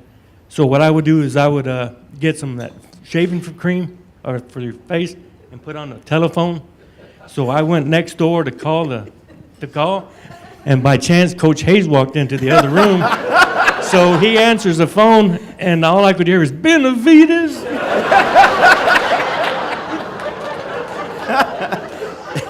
So you were the guy, huh? Well, there was another time we went down to Corpus, going down to Pan Am, and we stopped off at the beach, and And we have Rick Dillman, who's not here. He went and collected some little mollusks, some shells that were alive. So he put them in a bag, and he put them in a suitcase, and he forgot about them for a couple of days. So us freshmen were in the room, and kept smelling something, and Dillman was over there by a suitcase, and me and Phil Bryant, we were like, what is that? And he goes, Dillman, is that you? So we made him take a shower, because he stunk so bad. So he'd take a shower and come out, and he'd sit right by the suitcase again, and me and Phil were like, did you use soap? So we made him go in and use soap again, take another shower. So we were like, Rick, what's the deal? What is it? So he goes, I don't know. So he opened up his suitcase, and he opened up a bag, and there was some shells were all dead, and they were smelling. That was the reason. So we thought it was him. So we thought that was kind of fun. Rick Dillman, he's not here. Oh, Dillman's not here. We can really talk about him. Yeah. Oh yeah. So you're telling me he went and took 2 showers because Yeah, we made Bryant him. told him to go take a Yeah, shower? because he's always sitting by his suitcase, and he's smelling still. So we kept making him take a shower. So that was kind of funny. All right. Who else has got a story on a prank or a joke that you played on your teammates or Coach Hayes? No, leave me out of it. Now, you don't. Did you play any jokes on him, Coach? No. You was all business, all business. Who else has got a story? I want Bob to tell the one. Where's Ledbetter? I want you to tell the story here in a minute, Bob, that you told me earlier today. No, tell them more. This is going pretty smooth.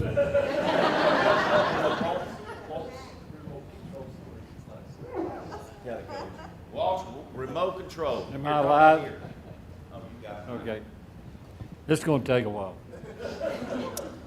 We're staying in El Paso at the new Holiday Inn out by the Sun Bowl. And it's nice, man. It had these, first time we'd ever stayed in a hotel that had the cards. What do you call them? Key cards, yeah. Anyway, we did that, and so then we go in and Fannin and Schenkel, and who else is in there, Fannin? Walt, well, he came in later, but we're in there watching a movie. Now, Walt would come into a room, and I always roomed with Walt, and I don't care what you're watching, he goes over and he starts changing the channels. And you can say, Walt, I'm watching that. No, okay, and then, but he keep changing them, and so you kind of get tired of it. Well, a great opportunity comes up here. Well, he goes over there, and he thinks he turns the channel, but it was one of these remote control deals. And so I had the remote was right here, and so he changed the channel. When he sat down, I changed it. He looked up, and so he reached up there and he changed again, and then I changed it back. He looked up. We did that about 4 or 5 times, and he's looking at that, and I said, Walt, I think it has something to do when you move or something. There must be an eye there, a beam that you go, and it changes it. And so he did his hand like that, and I changed it. And so he goes along there, and he would do that. He'd wave his hand, and then if you really want to change, he'd go, loo, loo, loo, loo, loo, loo, loo. And I'm sitting there doing this, and this is the honest truth. He's working on stats, and he'd get to where he'd raise his foot up. And he'd flick his foot, and I'd move that channel. Well, we do this for 2 hours, at least 2 hours. Well, I finally had to go to the bathroom, and so my trusted assistant, either Schenkel or Fannin, they're the one that blew it up, and I said, hey, y'all do this. So I get up to go to the bathroom, and when I do, well, Walt did that thing, and one of them hit that thing and knocked it off the table. And Walt looks at that, and when he sees that, he goes, and we died laughing the whole time like that, and it dawned on him what had happened, but it's one of those things you had to be there for it to be really funny, but believe you me, it was funny that.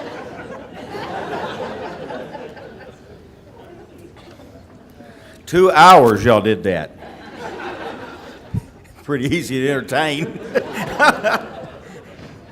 All right, Bob, do you have a microphone? I don't think so.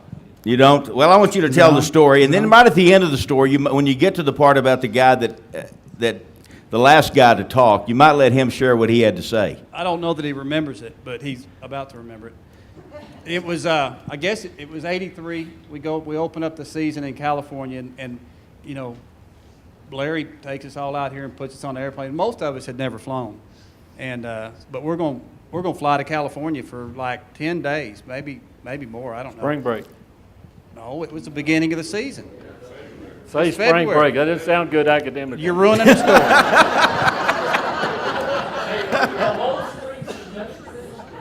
Yeah. Come on, guys. Okay.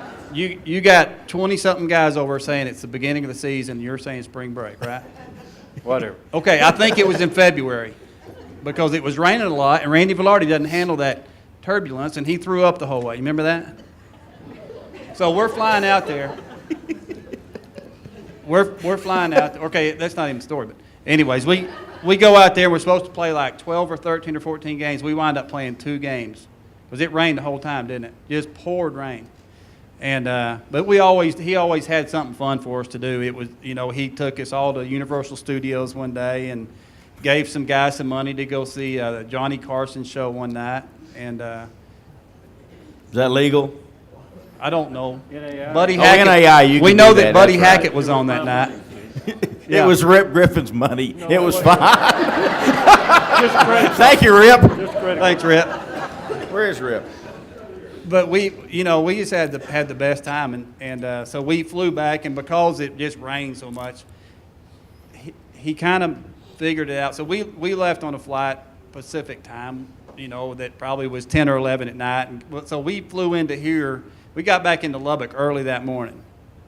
If I'm telling this wrong, tell me.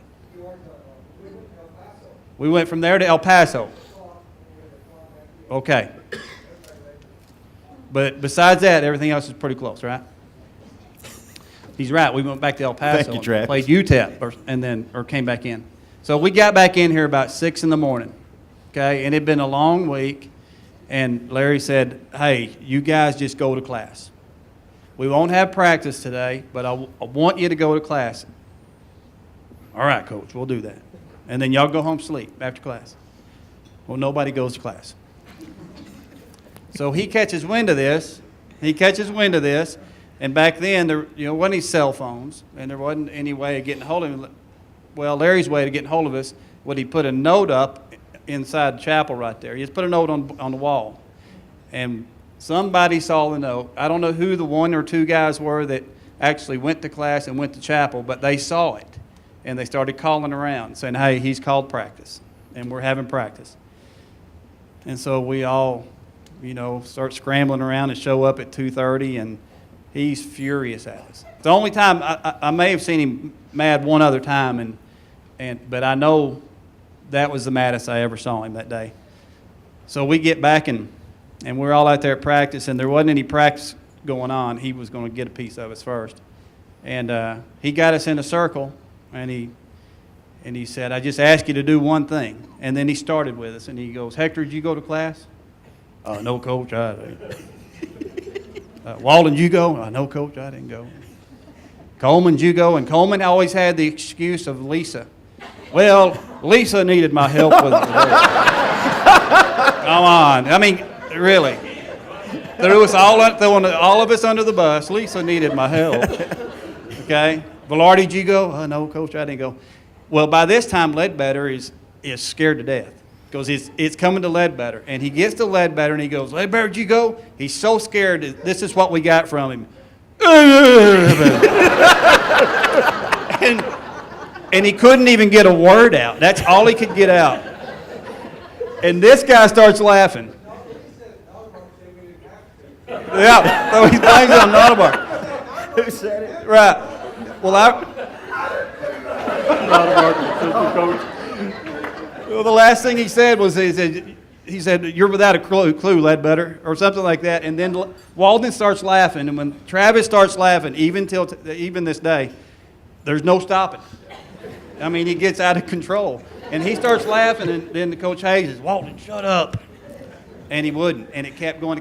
Finally, it got him tickled a little bit, and then but the last thing he said, he called us slop dogs. That's the first time I ever heard slop dogs. He goes, "You bunch of slop dogs that tell you to do something, you do it." And so we broke it up. He sent us home, and I think from then on, we pretty much listened to what he had to say. So That is a great story. A great story. Depends on your viewpoint. Yeah. Well, I just, you just love the honesty of the guys. I want to know who the two were that went to class that day, if we could find out now.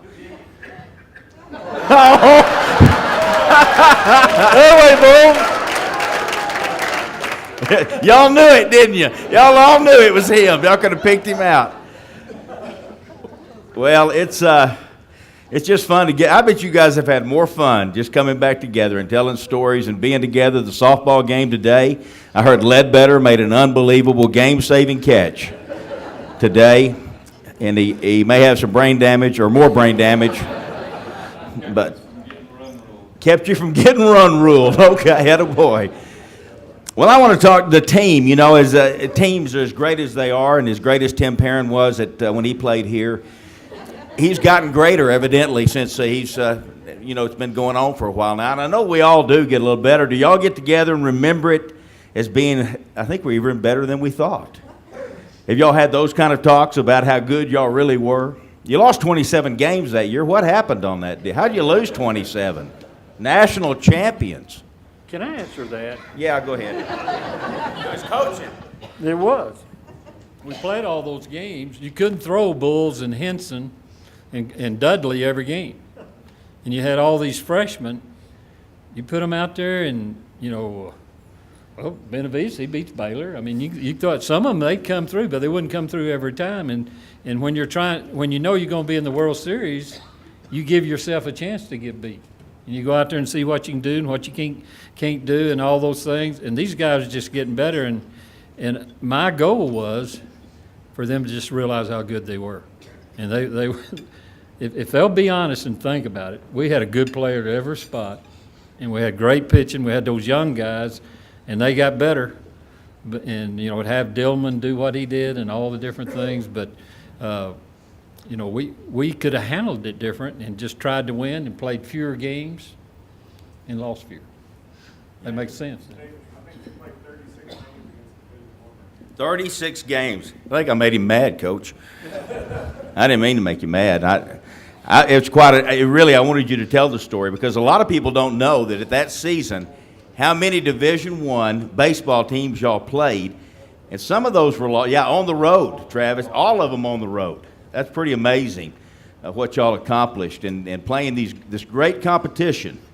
And I wanted to know how you played those big-time schools, big-time Division I baseball programs. You had success against them. You lost some, you won some. How did they compare once you got into NAIA? How did that prepare y'all, and not really the other season games, but once you got to the World Series, how did you feel because you had those under your belt? Travis, you talk for a while. You got a microphone? You didn't get to play? Well, let's get a guy that played.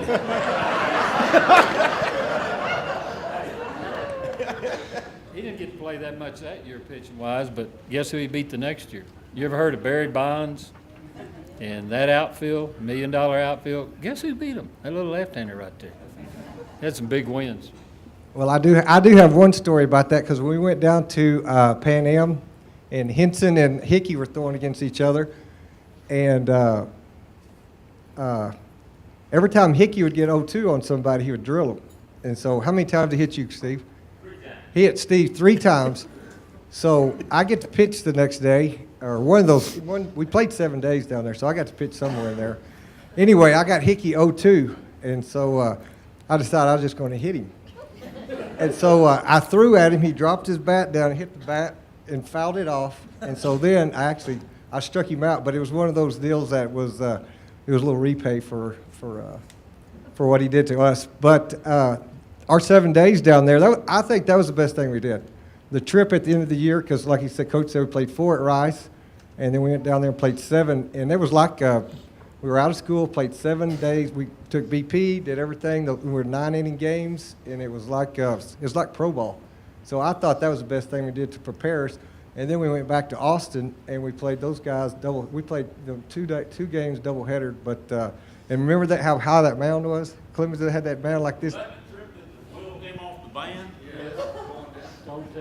Tell that one. Let's hear that story, Coleman. Well, we're going to Pan Am, and Coach Hayes is driving the van we had a trailer behind it. We put our luggage in so we could cram all in those 2 vans. And we're driving down the road, and next thing you know, the tire off the van goes down. It's off the van. It's rolling down the ditch. Luckily, it was the one that had the trailer on it, or we might have flipped that sucker. Yeah, you were a good driver. But so we're kind of in a dilemma, and we all got in one van and somehow got somewhere, and it was hot. Corpus, wherever we were, but somehow we got it. I think we got to take a bus the next time or the next year. Somehow we got a bus. And anyway, I couldn't remember if that's that year or not. I bet y'all didn't want to ride by Dillman. Well, He's probably that's why we good wondered. by then. And I got to go ahead and tell this story on you, Randy. I might as well. I don't remember if it was this year or what year it was, but we never, suited up at the ballpark. We always suited up in the hotel room. But we're playing University of Texas, so it's big time. We're down there. We're going to suit up in the visitors' clubhouse. And Randy, obviously a great player, it started with his pregame dress ritual, because he would get dressed and he'd get his leggings just right, he'd get the wristbands just right, and the eye black would be just right. And we noticed him getting dressed in his ritual, and he's putting on the wrong uniform. So we all are quiet. We don't say anything. And Randy gets up, looks at everybody, and says, "Hey, you guys got the wrong uniform on." Everybody else had it wrong. Velarde, you want to defend yourself? They probably did have the wrong uniform on. They all had it the wrong one on. We made sure Randy had the right uniform before we took the field. I think it was that same trip in Austin that we'd gone up there. And of course, this is the first time I got to play against University of Texas. And Randy was telling us all about, Clemens and Schiraldi and all these guys that could play and stuff. But I think the biggest story we heard coming in there says, "Hey, you got to watch out for this guy. He's the beast." And the beast, on a foul ball that gets caught up in the screen in the fence, the beast starts climbing up the fence. Well, the fans start cheering, "Beast, beast, beast." Well, he climbs up there, he gets to the top, and he lets out this, "Rah!" Well, then he lets go of this ball, and it comes back on the field. So, they said, "Hey, whatever you do, when he comes down by the dugout, don't turn around, don't say nothing to him. Don't even turn around and look at these guys because they'll get in your kitchen." So we're down there, and I'm in the on-deck circle, and Gary Hicks is right behind me. You remember this, Gary? And so, he's right there. He's chirping in our ears. And he's going, "Hey, number 2. Hey, number 10. And we're not turning around for nothing. I'm scared to death. I'm not saying nothing. So I'm just trying to swing the bat a little bit. And Gary's standing there, and we hear the beast go, "Hey, number 10. What do you want to be when you grow up? Number 2? I thought that was a great story.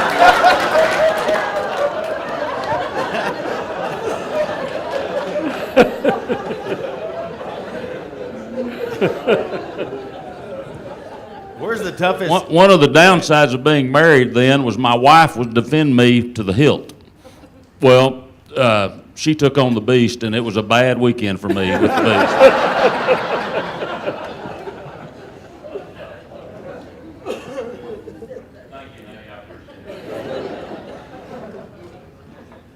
Well, I know y'all all have great stories about Coach Hayes, and if this isn't one of the, I've known Coach Hayes for a long time now. If he isn't one of the neatest guys with the most class and character and integrity that I have ever known in my life, and he doesn't like you saying that because he's so humble. That's the other word about him that fits him.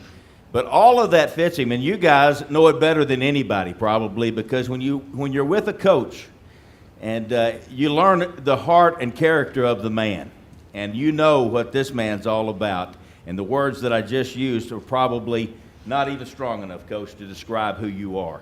Can you tell me, it doesn't have to be a serious story where you cry, but you can tell a funny story about Coach Hayes. We already had one with the slot dogs. I had never heard that till today, and now I've heard it twice or 3 times today. You want to tell a story, Coach? They're like my wife. They don't feel that way. Nell feels that way. She told me that. All right, you're on. how cool Coach is in all situations. We're playing a serious game, and Jeffries gets a base hit, and I'm pinch running at first base, and we've got one out. And I can't remember who came up after me, and they rope one in the gap out there. And, man, I'm gone. I think I'm scoring on this baby, and I come around second. I'm heading toward third base, and Coach Hayes just standing there. And I'm like, I get to third base, and I'm like, Coach, what do I do? And he goes, go sit down, Parker. He caught it.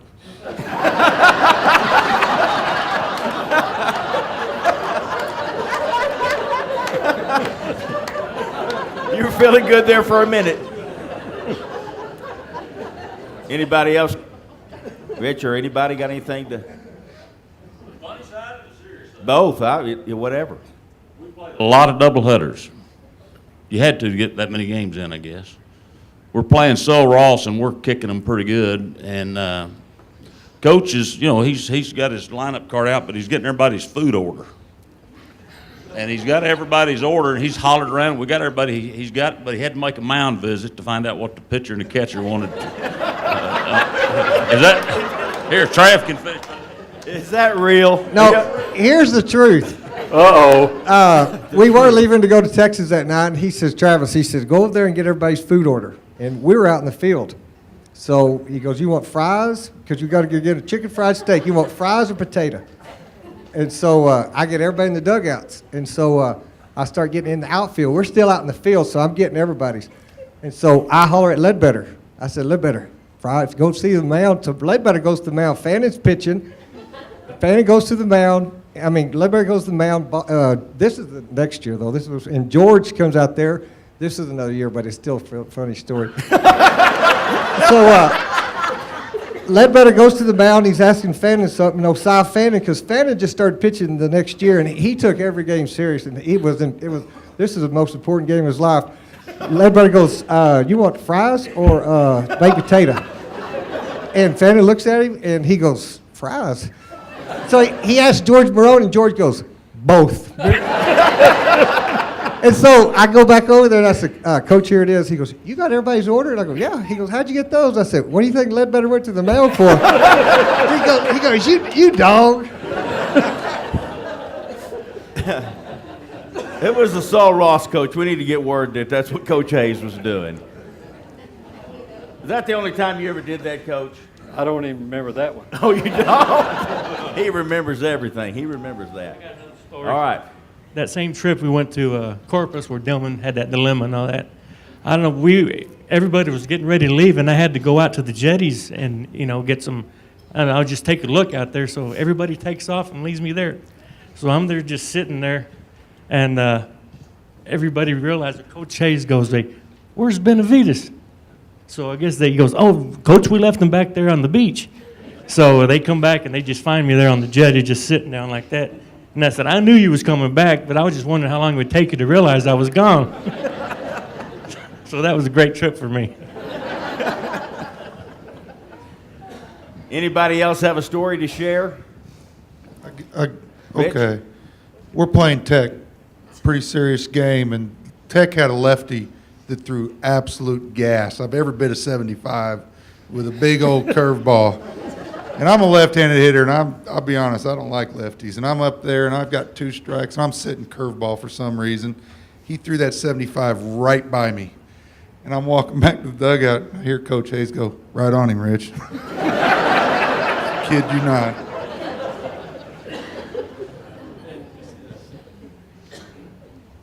There's this isn't as much on the funny side, but I'll bet this is something that you guys that are coaching have used. As a freshman, and Coach Hayes is absolutely right about beating on the wall and kicking the dog and throwing my glove and everything else that I did, because I didn't get people out very often. But one thing that I learned as a freshman, watching Bulls and Henson and Hicks and the way they go about playing this game every day, is it's just a game.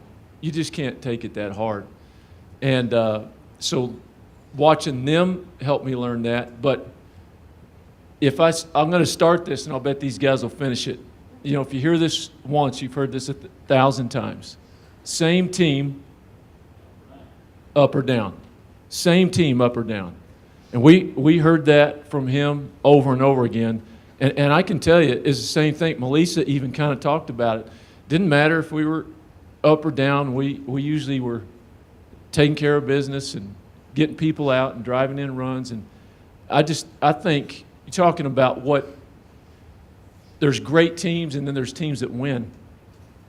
And I think it was, for sure, it starts with that leadership, but the leadership we had on the field lived that out.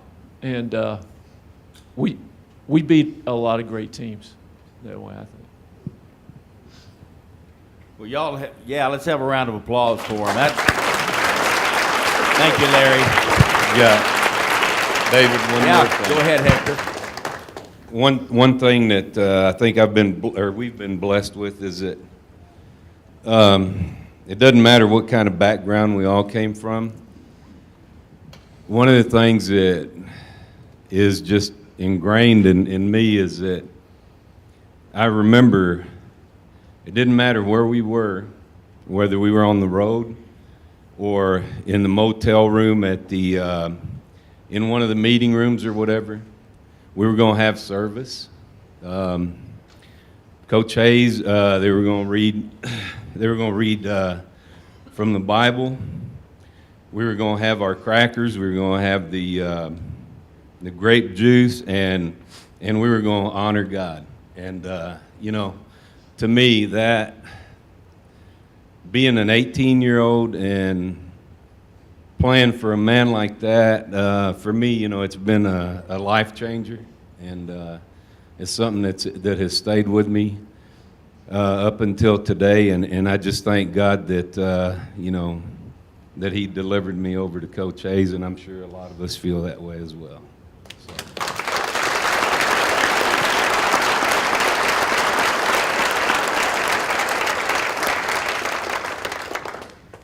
Just you think about that, Hector, what you just said, and all the guys were nodding their head while you were talking. And then you think of the ripple effect that Coach Hayes, and somebody rippled their life into Coach Hayes, his parents and other coaches. And you think about the ripple effect that you guys have had on so many lives that you touched.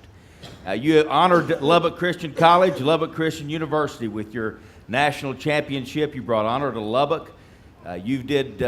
Everybody's so proud of you. But through your play and through the way you handled yourself, you honored our Lord and Savior as well. And you're to be commended for what you've accomplished. We're proud of you. And it's so good to see y'all. I just encourage you to get back together every chance you get, because these are special bonds that y'all have that you'll have forever.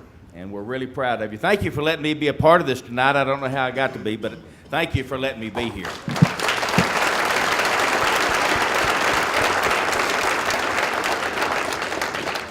We are thankful to David for sharing his evening. He had a very busy night tonight, and to come and join us is very, very kind. Well, I know these guys would want to mention. We've mentioned several of the folks that aren't able to be with us tonight because they've passed on to their reward. I wanted to just mention three more that were fans. Some of the folks that supported you all and traveled all across the United States watching you play and loved doing it. Think about Frank Horde. I always think of as the #1 fan, someone that's such a part of Lubbock Christian University baseball. We remember and honor Frank's memory tonight. He would love this. He would have loved sitting around telling stories. Think about L.D. Hayes. Oh my goodness, Larry's dad in Pearl. But L.D., I remember watching a lot of baseball with L.D. Hayes, and he loved LCU baseball. I think about my dad, who loved few things more than getting to watch you all play. And so we know they have enjoyed tonight as much as anyone has. Well, before we depart, we want you guys to stay here because we're going to get some pictures. So don't leave when I dismiss. If you'll stick around so we can get some pictures of that. Ask the bells to come up after we're done. We want to get some pictures of you guys as well. So if you'd make your way to the front. We got one presentation that we haven't made yet. So we want to make one last presentation. Coach Hayes, come on up here and join me for this. We want to present Coach Hayes his memento of being inducted into the Hall of Honor with this team, Coach Larry Hayes. Thank you.